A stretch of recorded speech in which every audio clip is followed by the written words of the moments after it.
ভূমিকম্পের ক্ষয়ক্ষতি কমাতে নতুন আশার আলো দেখাচ্ছে দেশীয় উদ্ভাবন ভুবন। ড্যাফোডিল ইনস্টিটিউট অফ আইটি শিক্ষার্থী ইব্রাহিম মোল্লা তৈরি করেছেন এই বিশেষ ডিভাইস, যা ভূমিকম্পের 20 থেকে 90 সেকেন্ড আগে সতর্ক সংকেত দিতে সক্ষম। সম্প্রতি দেশে ঘন ঘন ভূমিকম্প অনুভূত হওয়ায় জনমনে আতঙ্ক বাড়ছে। এমন পরিস্থিতিতে ইব্রাহিমের উদ্ভাবন আগাম প্রস্তুতিতে গুরুত্বপূর্ণ ভূমিকা রাখতে পারে বলে দাবি করেছেন বিশেষজ্ঞরা।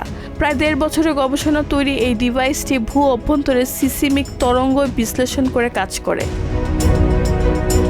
উদ্ভাবক জানান, ভূমিকম্পের সময় প্রাইমারি ও সেকেন্ডারি 2 ধরনের তরঙ্গ সৃষ্টি হয়। ভুবন ডিভাইসটি ক্ষতিকর সেকেন্ডারি ওয়েভ আসার আগে প্রাইমারি ওয়েভ শনাক্ত করে সাইরেনের মাধ্যমে মানুষকে সতর্ক করবে। তিনি আরও বলেন, সীমান্ত এলাকায় মাটির নিচে ডিভাইস স্থাপন করা গেলে সতর্কবার্তা পাওয়ার সময়সীমা 2 মিনিট পর্যন্ত বাড়ানো সম্ভব। ইন্ডাস্ট্রিয়াল টেস্টিংয়ে সফল এই প্রযুক্তি সরকারকে বিনামূল্যে দিতে চান ইব্রাহিম। ইতিমধ্যে বাংলাদেশ প্রকৌশলী বিশ্ববিদ্যালয় ও military institute of science and টেকনোলজিতে স্বীকৃতি পেয়েছেন উদ্ভাবনটি।